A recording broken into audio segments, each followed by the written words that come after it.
Yeah, one thing to add, JP, is this is not an IT challenge alone. It is a business challenge. I think that will shift the narrative when you phrase it that way in a company, especially companies like us. We need to bring operations and the business people into the tent and educate them, saying, "Hey, this is our challenge together. This is not an IT thing. Go solve. Make sure no bad guys get us."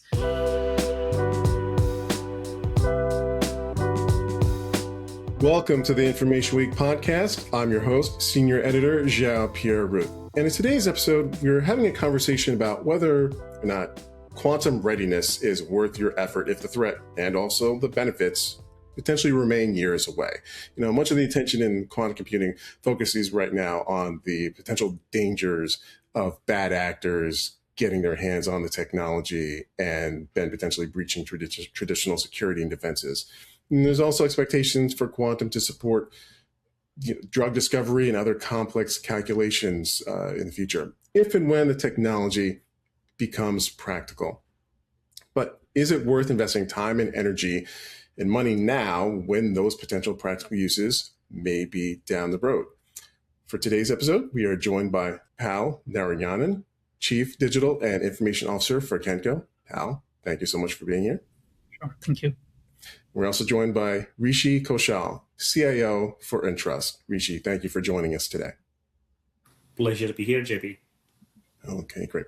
All right, so let's talk about where quantum technology currently resides on either of your radars. Is it something that you're watching persistently to see what every single latest development that is coming out of this space? Or are you occasionally checking in for the latest updates? What really is the way that you're paying attention to this space right now? Hal, if you could lead us off with your perspectives. Sure. Thank you, JP.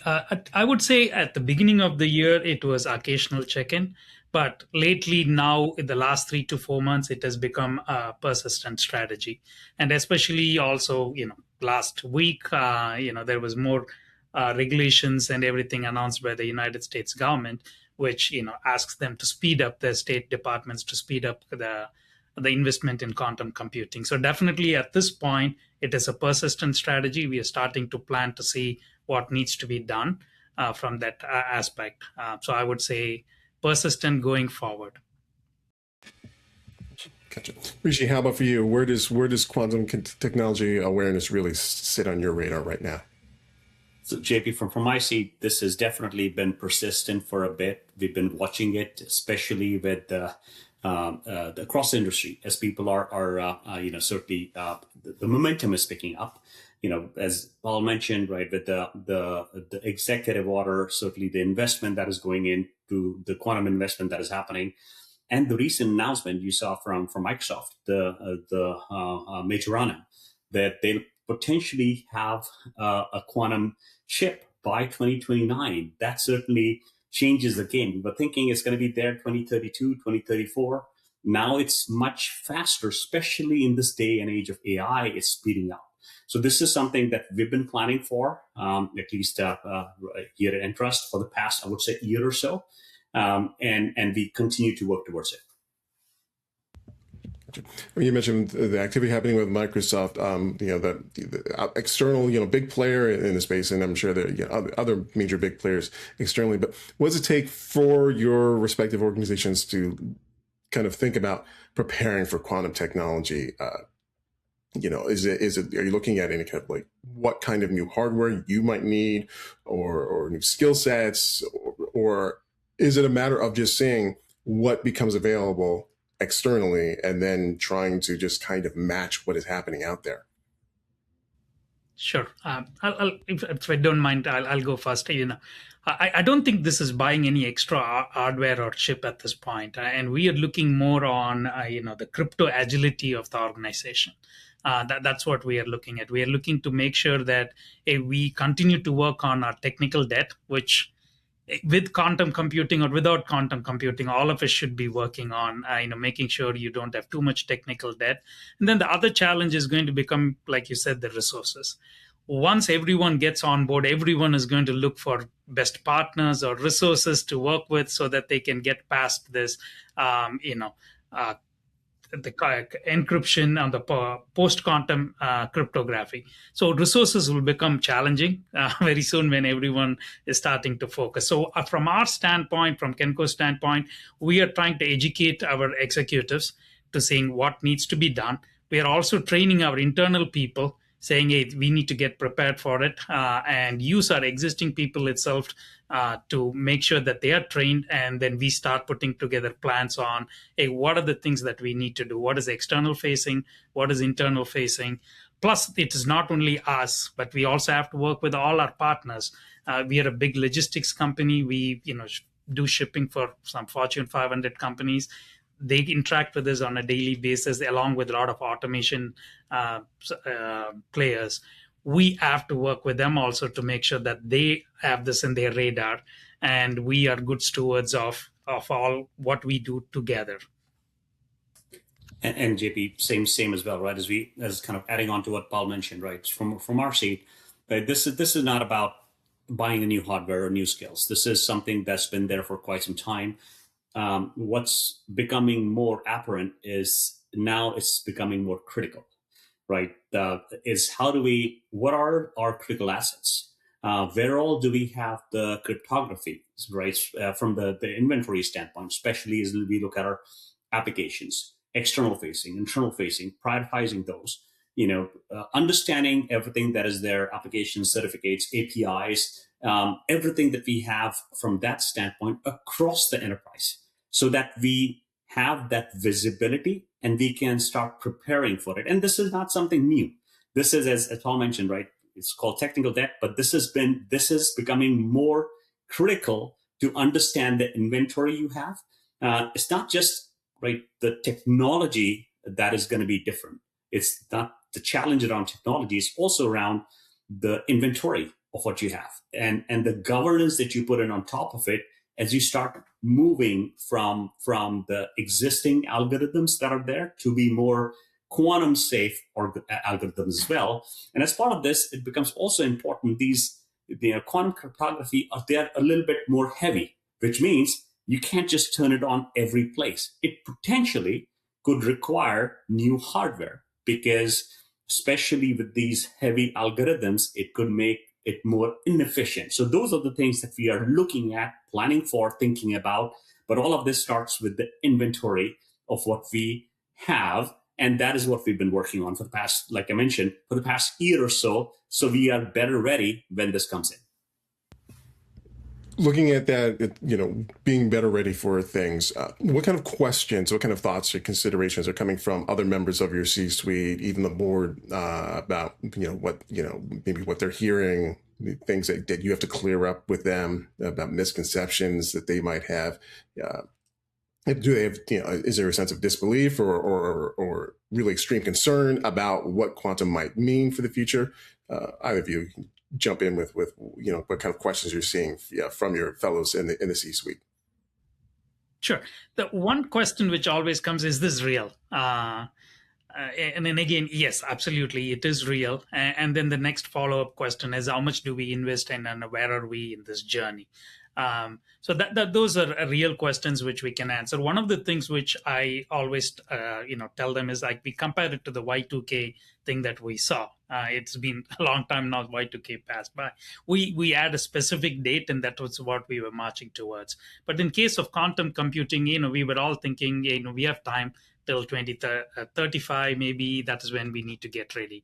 But with the advance of AI, with the advance of a lot of other things, it is really coming forward. It can be 29, it can be 30, it can be 31. So one of the things we are trying to educate from the C-suite is, hey, there is not a definite timeline when this can come.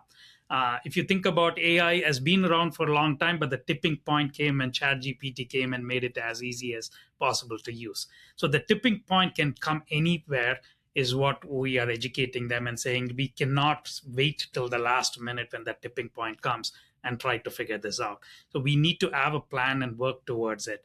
And from the investment standpoint, how we are approaching it is, hey, either way, this is the technology debt we have. This is part of doing business. We need to keep improving.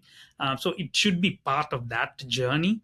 So we are we are trying to educate them. This is part of the evolution to the next stage, so they don't feel this is just a huge jump in capex or opex on day one, which is what everyone is worried about. That is how we are phrasing it. We were just saying, hey, we have to continue to invest, trickle in the investment, and keep going at it.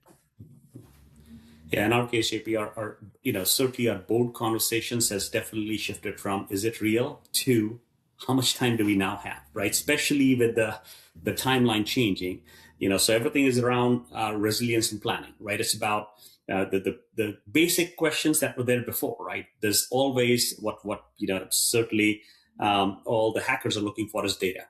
So that's the basic question everybody's asking for. What are the systems that are most critical, most exposed? How are we looking to protect those, right? This is the age-old thing of sealing it now, harvesting it later. Becomes real now with especially everything that we have that is encrypted uses the older algorithms, which can be harvested pretty quickly. So hackers can just wait for over a period of time and then be able to decrypt it. So that's one of the things that we have, part of our board discussions we are kind of having is what kind of data do we need to start thinking about protecting? How do we start preparing for it, especially regulatory as well, right? From that standpoint, different as we have data across different zones, different regions, different continents, and then the discussion is about right how are we preparing for it, and what what's the migration would look like. So that's part of what we are discussing now as we present to our boards. So JP, to add one thing to it, we work with Gartner a lot. So one of the things I wanted to add is Gartner had a very good thing. They said last year there was maybe 1,000 inquiries on PQC, and this year they see a huge jump as soon as the date was announced. It's moving towards 30. So it's becoming real. Everyone is really now tuning in to see what we need to do. And in Q1, there was when we went to any Gartner conference, there was nothing about quantum computing. It was all about AI. I'm pretty sure the next two quarters we go to any conference, this is going to be the center stage with the latest announcement coming. There will be so many sessions coming out of this. How do you get prepared? And then it becomes real. Speaking of that realness, how have you really kind of try to present to others about what potentially might happen if nothing is done? Is it absolutely game over if bad actors get their hands on quantum and the data and resources that we currently have now, the conventional resources, are left unprotected? Is it just going to be the gates are just going to floodgates are just going to be completely wide open? No, I don't think so. I will go back to what Rishi was saying. Right now, everyone is in harvest now and decrypt it later. But we cannot also not rest on it and not do anything. Definitely, it's not game over, but we need to get ready for it. We just need to say, okay, this is the game day. We need to get prepared. What are the things we need to do? Get the inventory of the things what we have. What do you want to protect first? You can't protect everything on day one. What are your critical ones that you need to get hold of? We still, we work with some big companies. Their data is very important to us. They not only give us their goods to be shipped, but also they give us their data to be protected. So we really take it seriously. So at this point, I don't think we are behind by any means. We definitely, it's not game over. We just need to plan and be diligent and go every day. You can't wait till the last minute. We realize that now we are really diligently working to plans together, work with our partners, and get ahead of it, so that the shock is not there at the end. And same thing, JP. I would say it's game over, but I would certainly say, right, those who aren't prepared certainly are going to have some serious consequences, right? Just because the amount of time it would take, and this is what we are seeing, to prepare for it takes a long time. But, Paul talked about tech debt, right? Tech debt always existed in a technology space, right? And we can put in as many resources, as much time, it'll still remain. So this is about how do we intelligently move forward, but it all requires time, thinking around it as well. The risk is definitely real, right? We talked about stealing it now, harvesting it later. The worst case scenario is kind of what happened with AI, right? It just kicked off and became so fast. We were behind the scene, at least behind from the governance standpoint, from identity standpoint. This is going to be the same situation with post quantum as well. It's just the worst case is, right? The first, there's a quantum cryptography broken with the RSA 2048 that is being used with the regular cryptography. If that can be broken, the risk is going to become real for a lot of companies, and they'll have to drop what they have to move towards it. And imagine, especially for companies that are not just storing, business data, but people's data, right? Their photographs, their texts, all of those all use the same cryptography, and that trust becomes an issue in that case. But the good thing is, right, organizations, the standards are there. This is exactly why the regulators have pushed out the standards. NIST has the framework as well. So they've got time to prepare for it. And the time is to do it now, because it will take time to get there. Yeah, one thing to add, JP, is this is not an IT challenge alone. It is a business challenge. I think that will shift the narrative when you phrase it that way in a company, especially companies like us. We need to bring operations and the business people into the tent and educate them, saying, hey, this is our challenge together. This is not an IT thing, go solve, make sure no bad guys get us. It's not going to be that. Because when we do implement these things, there will be business interruptions. We need them to be part of testing it to make sure we are not causing business interruptions when we put new technology in place to overcome these encryptions. So this is bringing everyone together and educating them and then moving forward. That is becoming extremely important, because we can't have business disruptions too when we do this. Gotcha. Have there been additional benefits that you've seen, small ways, major ways, along the way of trying to prepare for quantum? Have there been things that are not maybe directly related to quantum, but in the process of, planning, mapping things out, getting things ready, that have come up and you've realized, this is something that our organization is actually, benefiting from by going through this process? Rishi, if you could lead off with. Yep, absolutely. Like I said, right, we've been working on it for about a year or so. And as Paul mentioned, right, there's tech debt that everybody has.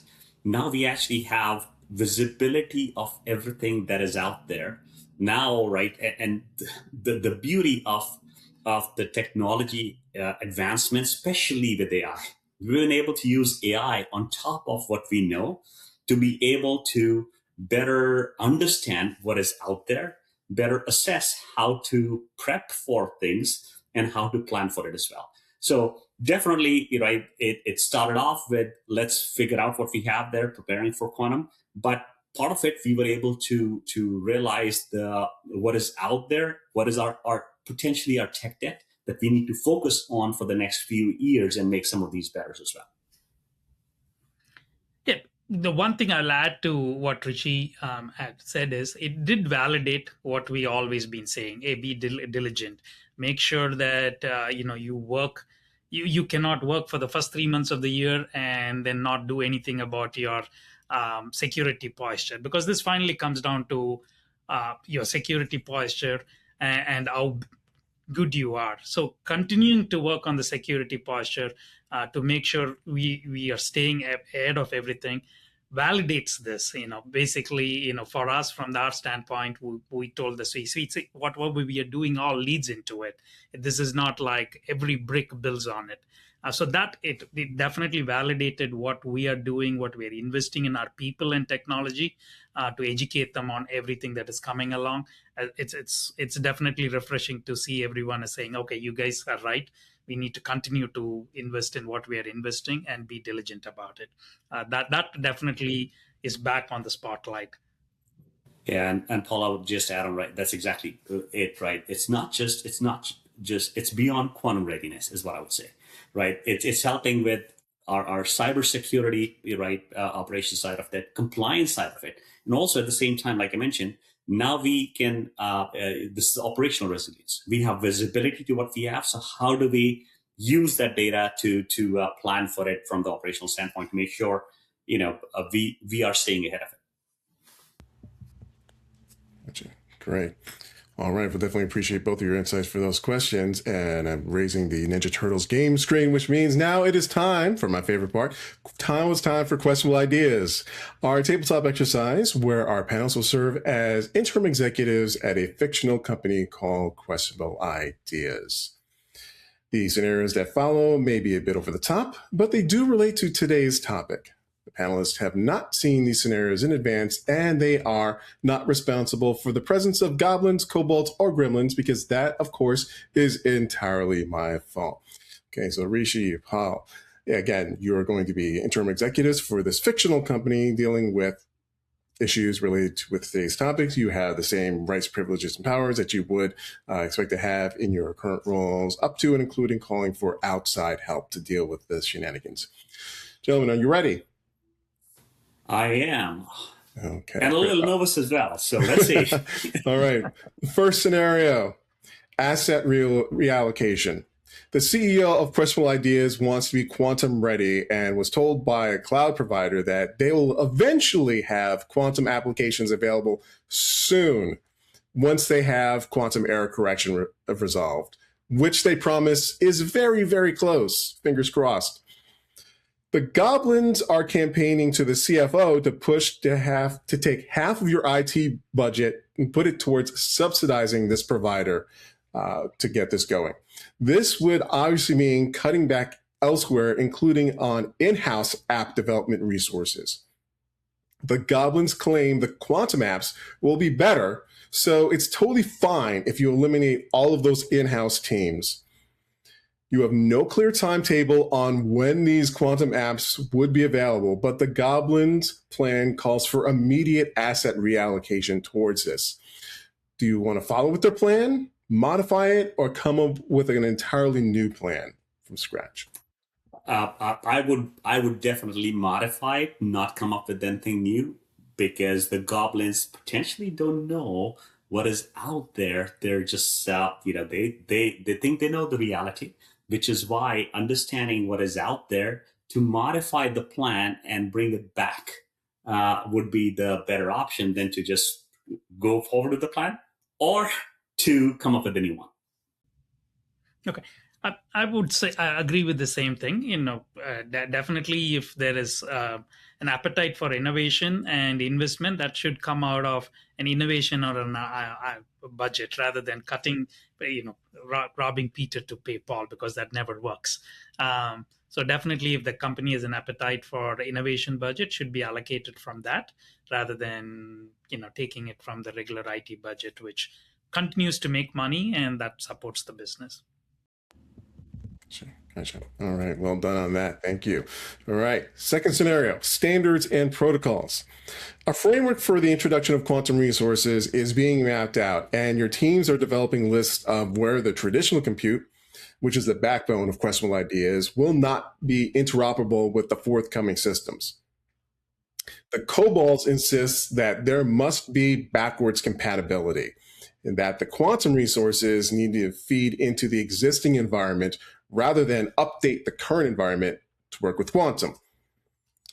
Upon closer inspection of this list, you realize the kobolds have been secretly maintaining resources that are decades old, including an Apple II GS that's running on GNOME. Do you aim to make quantum backwards compatible with those resources, update the current environment in some way, shape, or form, or find some kind of middle ground? I would definitely update the current environment, right? It's there's always going to be backward compatibility would certainly cause a lot of other nuances potentially. And that doesn't mean that it'll fix the issues further down. So this would be an opportunity to actually, innovate and adjust and improve and scale at the same time, rather than trying to make it backward compatible and spend all your time and money doing that. I agree with Rishi, but one important thing you mentioned, that secretly they have been running something. So if they have been running secretly, I would first, figure out who's been running secretly, why there was no communication on it, how long it's been run, and there should be some consequences on that. If leaders do not operate in a transparent environment, they shouldn't be there. That is the first thing I need to. So some process failed and people hit that. So that should be taken care of, that if that company culture shouldn't be going forward. And again, in case of innovations like quantum computing, it's always good to innovate.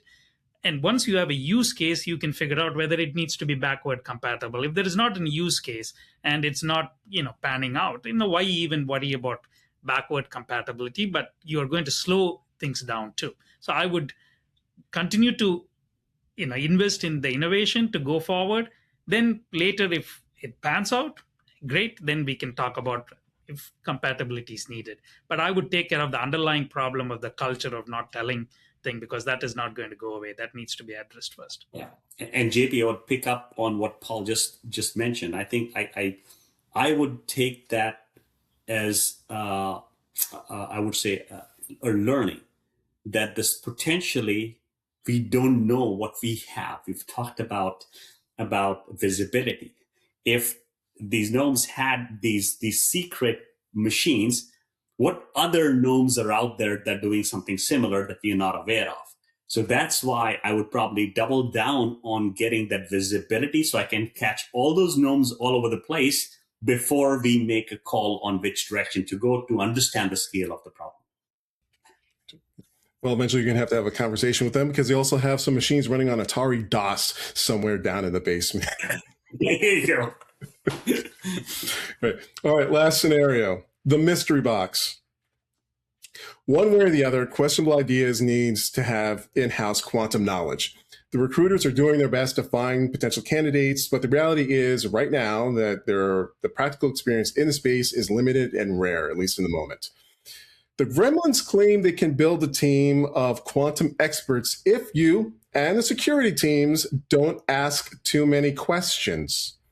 The Gremlins will procure quantum hardware for the current teams and new recruits to train on, and they will be put under the supervision of an unnamed quantum guru that they don't want any background checks on.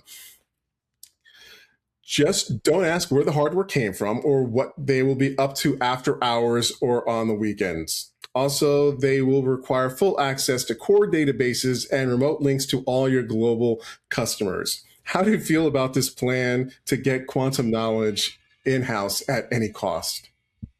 I am starting to distrust these gremlins quite a bit now. Absolutely not. This is going to raise a lot of red flags for me to say I shouldn't be trusting these gremlins, especially if they have access to quantum machines that could potentially cause a lot more harm across the enterprise. It needs to be, if they are looking to do this, it'll have to be in a very secure, secluded place, not connected to anything that is out there, so they can absolutely build the knowledge base, know-how, the team, but not have access to the critical data that could be impacted if something goes wrong. Sure. JP, I agree with Rishi, but one thing which I always go down to, technology is always going to come after quantum. There is going to be something else, but there is some policies and procedures within the company. Hey, you don't get access to customer data to play with. All the policies and procedures still have to apply for any new technologies that is coming. So first, I would look at does the policies and procedures of the company allow you to have access to data? No. Then the answer is no. It doesn't matter whether tomorrow something else comes. So I would definitely follow everything that is already set with some adjustment if needs to be done. But again, going back to Rishi said, if we still need to do this, what we have is the innovation labs, which is nothing to do with production. Absolutely. Deploy it in the innovation lab, bring in people, let them learn. It should be a combination of gurus and industry experts like Rishi who are practicing stuff like this, and students. Bring it in together. Have an innovation lab, and we do have one in our company, and let's deploy it there, see what comes out of it, and have a budget and go at it. That's what I would do. Well done. Good job containing the potential threat that might come from inside the house. Great job, gentlemen. Okay, Rishi, pal, I appreciate you coming onto the podcast today. Thank you so much. Your insights have been fantastic. Glad to be here, JP. Thanks, Paul.